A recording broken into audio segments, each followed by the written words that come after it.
სამედიცინო სიახლეებს მიმოვიხილავ და კითხვებზეც უპასუხებ. საინტერესო თემები იყო რამდენიმე. ერთ-ერთი იყო ეს, რომ დღის განმავლობაში ძილი იყო ასოცირებული სიკვდილიანობასთან, განსაკუთრებით არარეგულარული ძილი დღის განმავლობაში. რას ნიშნავს ახლა ეს? ანუ ადამიანები, რომლებიც ღამე მუშაობენ ხოლმე, დღისით წაუძინებენ რა ხშირად. და ეს არის ზოგიერთ არარეგულარული ფორმა. ხან იძინებენ 3-ზე, დღისით, ხან პირველზე, ხან ესე, აქეთ-იქით. და აი ეგეთი სტილის წაძინებები, ესე თქვათ, დღის განმავლობაში თუ 24 წუთზე მეტ ხანს გრძელდებოდა, იყო ასოცირებული სიკვდილთან, მეტ შანსთან სიკვდილის. სხვა დაავადებებით არა, ერთი რამე კონკრეტული დაავადებით არა, მათ შორის გული, ზოგი მეტაბოლური დარღვევები და ასე.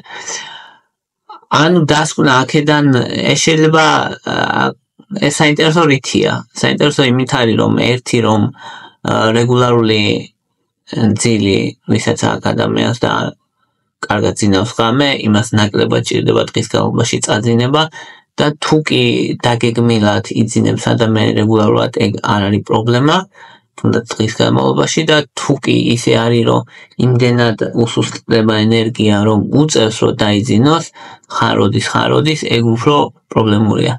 ეგ არის აზრი ამ კვლევის.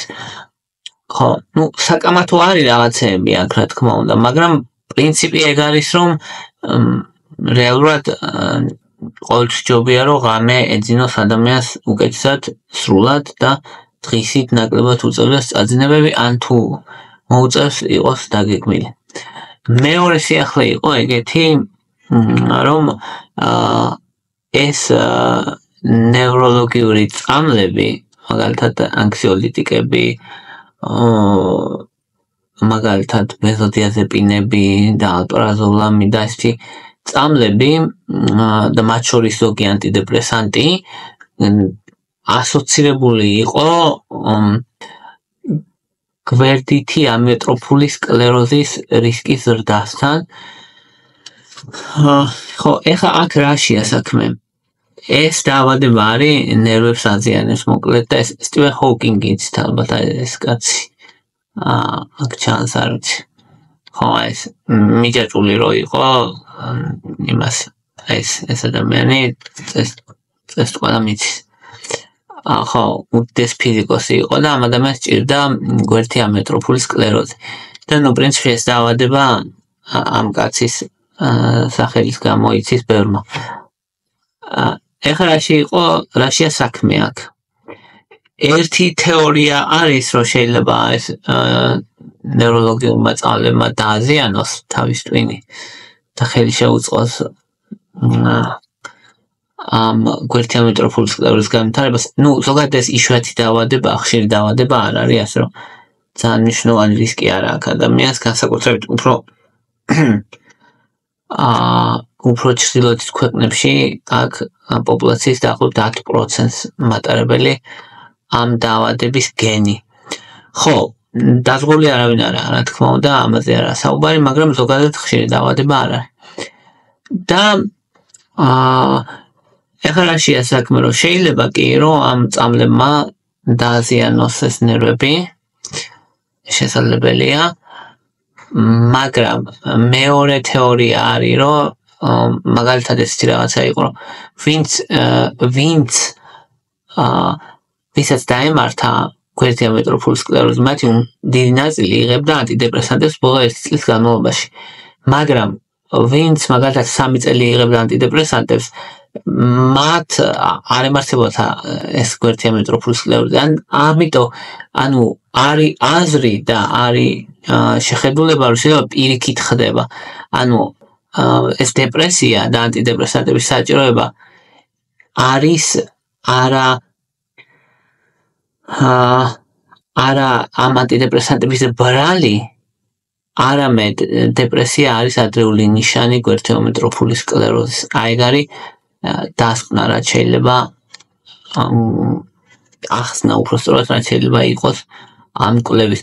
თუმცა ჯერ არ არის დადგენილი ზუსტად, შესაბამისად, ანუ დიდი სიუსტით ვერ გეტყვით ვერაფერს, მაგრამ სავარაუდოდ ეგ ასოციაცია ის რომ ადამიანებს ვისაც გვერდია მეტროფული სკლეროზი ემართებათ წინარე პერიოდში ემართებათ დეპრესია და უწევთ ანტიდეპრესანტების მიღება და არა ანტიდეპრესანტების გამო. ანუ სავარაუდოდ ანტიდეპრესანტების გამო არა აქვთ მაგათ გვერდია მეტროფული სკლეროზი. სავარაუდოდ ეგ არის. შემდეგ კიდე რაზე მინდოდა საუბარი, ეგეთი კითხვა იყო. კითხვა კი არ იყო უпростად საყვედური. რომ თქვენო ისაო ექიმებიო და რაღაც ესეთი კონტექსტი ქონდა, რომ ერთი სული გაქვთო, რომ ესეთი რამე ხდებაო, რომ ანუ სინამდვილეშიო ცხოველებსაც კი ვარჩევთ გენეტიკითო. ამიტომ ყველაფერი გენეტიკურიაო. და როცა საუბრობ დაავადებაზეო, ეგო არასწორიაო, იმიტომ რომ ყველაფერი გენეტიკურიაო. და რადგან ცხოველებსაც ხო გენეტიკით ვარჩევთ, ანუ ჯერ ადამიანის შედარება ცხოველთან მაგ კუთხით რა ეს არის რაღაც დეჰუმანიზება ადამიანის წარმოუდგენელი რამეა, რომ რას ქვია, გასაგებია, რომ ყველას არ გვაქვს ბრწყინვალე გენეტიკა ადამიანებს და რა, ანუ რა ვქნათ, დავიხოცოთ თავი, ვისაც კაი გენეტიკა არ გვაქვს, თუ დავხოცოთ ისინი, ვისაც კაი გენეტიკა არ აქვს და დარჩნენ მარტო კაი გენეტიკიანი ადამიანები, რომ გამრავლდნენ მარტო ისინი, თუ რა ვერ გავი, ანუ რა ქვეტექსტი იყო მაგაში მე ვერ მივხვდი. ხო, ეს ერთი. მეორე საკითხი იყო კიდე ეგეთი, რომ და ყველაფერი მოწყობილია ისეო, რომ ადამიანმა კლინიკა, მაღაზია, აფთიაქი იაროსო. ხო და ეხა ჯერ ეგეც მეორე რამხელა სისულელია, რომ როცა გასაგებია, რომ ნებისმიერი ბიზნესი, მათ შორის მაღაზიაც, აფთიაქიც და კლინიკაც ფულს შოულობს იმითი, რომ მომხმარებელი შედის, რა თქმა უნდა.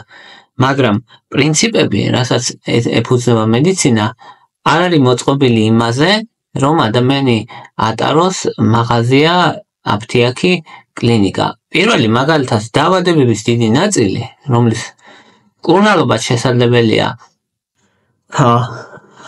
მედიკამენტებით, მედიცინაში ენიჭება პრიორიტეტი, რომ არ უმკურნალოთ მედიკამენტებით. ანუ თუ რაღაცის შველა შესაძლებელია მედიკამენტების გარეშე, მიუხედავად იმისა, რომ მისი წამლები არსებობს, გაიდლაინებში, რომ გადაშალოთ გაიდლაინები, რითიც თანამედროვე ექიმი ხელმძღვანელობს, ყველგან წერია, რომ უნდა დაიწყო მაგალითად იგივე თუნდაც მეტაბოლური დარღვევები, ჭარბი წონა, თუ ნებისმიერი მაღალი წნება მაგალითად და თუნდაც პრედიაბეტი, უამრავი დაავადება. ყველა გაიდლაინი იწყება იმითი, რომ ვიწყებთ წამლების გარეშე. იგივე თქვათ ვირუსული ინფექციები, ანუ რომ სასწრაფოდ რომ ანტიბიოტიკების პირიქით ადამიანს აქვს მაგის თითქოს მოთხოვნილება, რომ რაღაც უნდა რომ მეტად დაცულად იგრძნოს თავი და ამიტომ მუდმივად თითქოს აქვს მოთხოვნილება, რომ წამალი გამომიწერე, წამალი მითხარი, წამალი მითხარი. ანუ ეს ცრუ დაცულობის შეგრძნებაა, თორე ვირუსული ინფექციების უმეტესობა იკურნება წამლების გარეშე.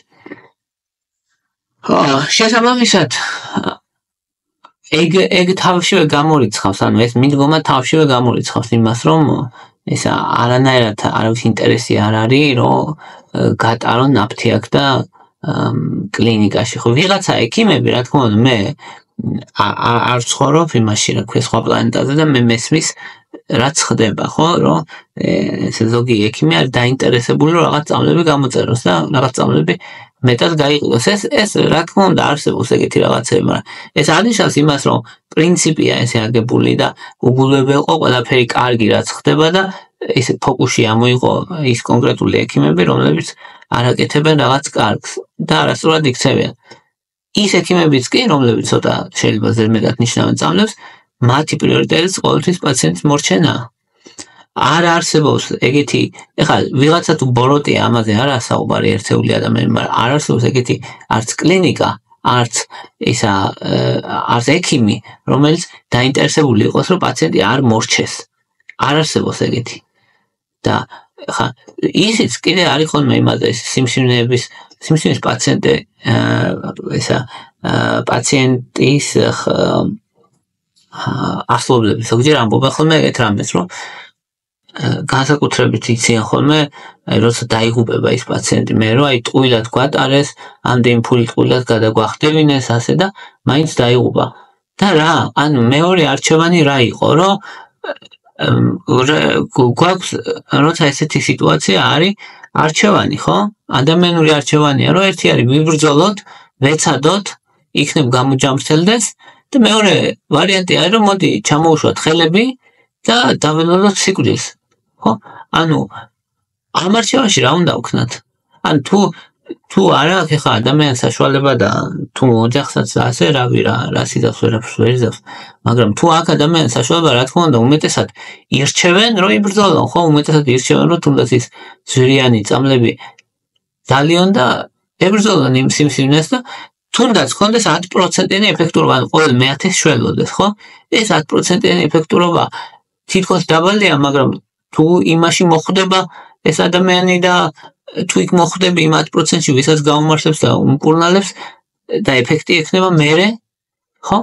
ანუ შენამდე ხო შანსია ეს და ანუ გასაგებია, რომ ანუ როცა სულად მთავრდება ყველაფერი, ადამიანს აქვს ყოველთვის სურვილი, რომ გადააბრალოს სხვას. მაგრამ ანუ ის რომ იბრძვის მედიცინა სიცოცხლის გადარჩენისთვის, ამას რატო უსვავ ხაზს, ხო? ანუ რატო აბრალებ იმას, რა ქვია, ექიმას გვაწვალეს, რომ ამბობენ ხოლმე, ანუ აბა რა გვექნა, აბა არ გვებრძოლა, ანუ დაგვენებებინა თავი და გვეთქვა, რომ კაი, სიმსივნე აქვს ადამიანს და მოკვდეს, უყუროთ. ანუ ეს არის, ანუ მეორე მხარეს რა დგას, აი რას გვთავაზობს ის ადამიანი, რომელიც ამბობს, რომ ისა ექიმებმა ფული გვახარჯინეს და ვერ მოარჩინეს. ხო? ანუ ეს გარანტიებით რომ იყოს, ძალიან კაი იქნებოდა, ჩემზე უბედნიერესი ადამიანი არ იქნებოდა, რომ ცხოვრებაში ყველაფერი იყოს გარანტიებით, რომ აი შენ დახარჯავ $5,000 და სიმსივნისგან განიკურნები, არ არის სამწუხაროდ ესე. არ არის ესე. ანუ ეს არ არის არავის ბრალი. უბრალოდ ცხოვრებაა ესეთი ასე მოწყობილი კანონზომიერება ეგეთი ბუნების, რომ არ არსებობს აი ეს ჩვენებული გაგების სამართლიანობა არ არსებობს. და როცა აქ ადამიანს სიმსივნე, ხო, ადამიანს აქ არჩევანი რა, ან იბრძოლოს, ან არა. თუნდაც ქონდეს 1%-იანი შანსი, რა ვიცი, მე მომხრე ვარ, რომ უნდა იბრძოლოს და ახლა თუ ვიღაცა იტყვის, რომ ვინაიდან ფული შეიძლება დაიხარჯოს და მოდი არ ვიბრძოლოთ, ხო, ეს არ ვიცი, ეგ არის ინდივიდუალურად გადასაწყვეტი ადამიანის. მეტიც, მაგალითად, ის არგუმენტი კიდე, რომ აი ეს რომ კლინიკა, ატარონ კლინიკა, აფთიაქი, მაღაზია, ვაქცინები, ძალიან კაი დასტურია, რომ ყვავილი, რომელიც იყო იცით ალბათ, აი სტალინის დროს და კიდე იქით, ყვავის უამრავი ხალხი ეწირებოდა, თან განმდებლობა ჰქონდა ძალიან მაღალი, სიკვდილიანობაც ჰქონდა ძალიან მაღალი, ანუ ვისაც ემართებოდა 30%, ყოველ მესამე ადამიანს ვისაც ემართებოდა, კლავდა, ანუ უზომოდ აგრესიული ვირუსი იყო, მოკლედ რა და კაცობრიობამ ვაქცინაციით ამ ყვავილის აღმოფხვრა შეძლო. ესეც უზარმაზარი კაცობრიობის გამარჯვებაა ეს, რომ შეძლო ყვავილის დამარცხება. ესეც ძალიან მიღწევა. ახლა მაშინ კითხვა, რომ თუ უნდა მედიცინას რომ მაღაზია, აფთიაქი ატაროს ადამიანი, მაშინ რატო ვაქცინაცია, რატო სთავაზობს ვაქცინაციას, რომ ყვავილი საერთოდ არ და აღმოიფხვრა საერთოდ. დედამიწაზე აღარ არსებობს ყვავილი, ლაბორატორიებში არსებობს. ისე აღარ არსებობს. ხო? ანუ მაშინ იქნებოდა რომ მოდი ყვავილის წამალი გავაკეთოთ კი არ უმკურნალოთ. იგივე თუნდაც ბევრი ვირუსის ვაქცინებზე, რომ ისა რატო არის რომ ვაქცინების გაკეთებას ვცდილობთ. იგივე მაგალითად პაპილომავირუსის ვაქცინა. რატო არის რომ ვაქცინის გაკეთებას ვცდილობთ, რომ იმიტომ რომ იმ ქალს აღარ დაემართოს ის საშვილოსნოს ყელის კიბო. საერთოდ აღარ დაემართოს. საერთოდ არ მივიდეს მაგის გამო ექიმთან, იმიტომ რომ აღარ დაემართება. ასე რომ არ შეიძლება ესე რომ ყველაფერს კარს ცდელობას, რაც კაცობრიობაში ხდება ხაზი გადაუსვა და რაღაცა შეთქმულების თეორიები ააწყო მაგაზე, რომ ისა ეს ამიტოა, რომ ეს ამ სამკუთხედზე გვატარონ და მეტიც მაშინ ჯერ კიდე 100 წლის წინ საშუალო ხანგრძლივობა იყო ისა 50 წელი და ეხლა არის 80-85 წელი ბევრ ქვეყანაში და რანაირად მაშინ ანუ თუ ცუდი უნდა ამ მედიცინას რატო ხანგრძლივდება ეს სიცოცხლე, ხო? არ უნდა ცუდი და იმიტომ ძალიან რა ვიცი მე ძალიან გულით მინდა რომ ადამიანებმა გააცნობიერო ნეგრო გასაგებია რომ ყოველთვის ყველაფერი კარგად ვერ იქნება მაგრამ ჩვენ ხო უნდა ვეცადოთ და იმის უგულებელყოფა რასაც მედიცინა აკეთებს ეს წარმოუდგენელია და რა ვიცი ჩემს ძალიან არასწორია ხო, ახლა გადავიდეთ რამდენიმე კითხვასაც უპასუხებ და ხო, ეს თემა მინდოდა ძალიან რომ მესაუბრა ამაზე, იმიტომ რომ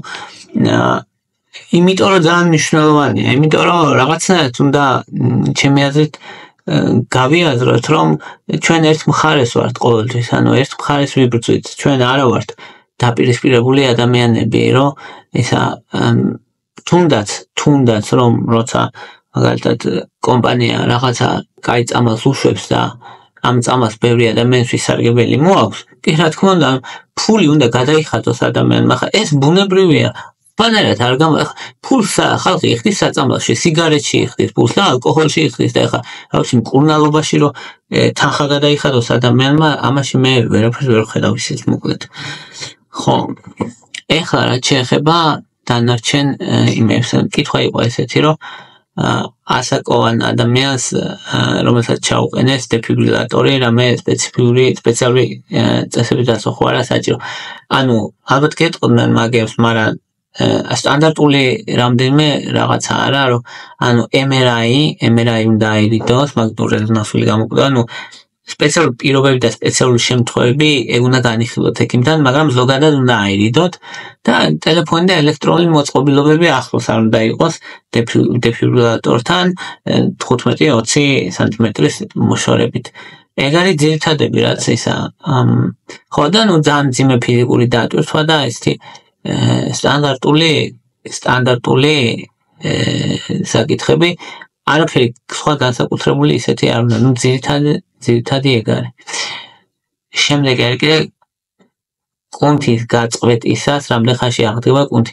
ხო, ანუ კუნთის გაწყვეტა არის ისეთი ნათქვამი, ხო?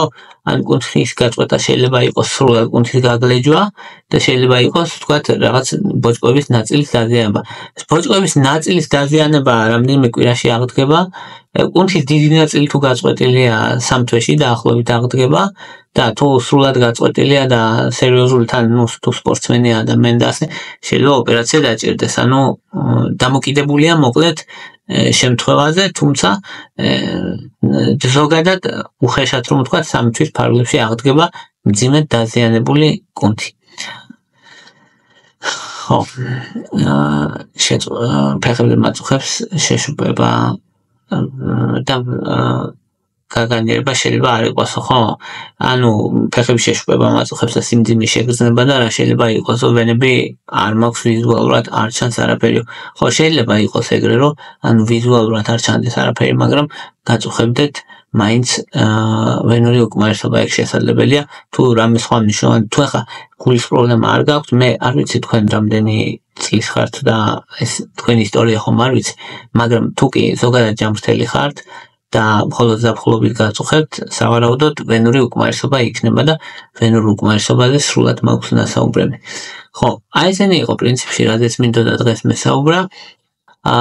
მადლობა რომ მისმენთ, თუ გაინტერესებთ ჩემი ვიდეოები, დალაიქეთ, გამოწერეთ გვერდი, ან დაკომენტარეთ, ეს დაეხმარება ჩემს არხს განვითარებაში, თქვენც წვლილი შეიტანთ რეალურად აი იმაში, რომ ადამიანებმა იცოცხლონ მეტ ხანს, იმიტომ რომ ვინც ინფორმირებულია, მას შეუძლია რომ მეტი ზომები მიიღოს და მას შეუძლია რომ უკეთ იცხოვროს ჯამში უფრო ჯანმრთელად. მადლობა რომ გაინტერესებთ.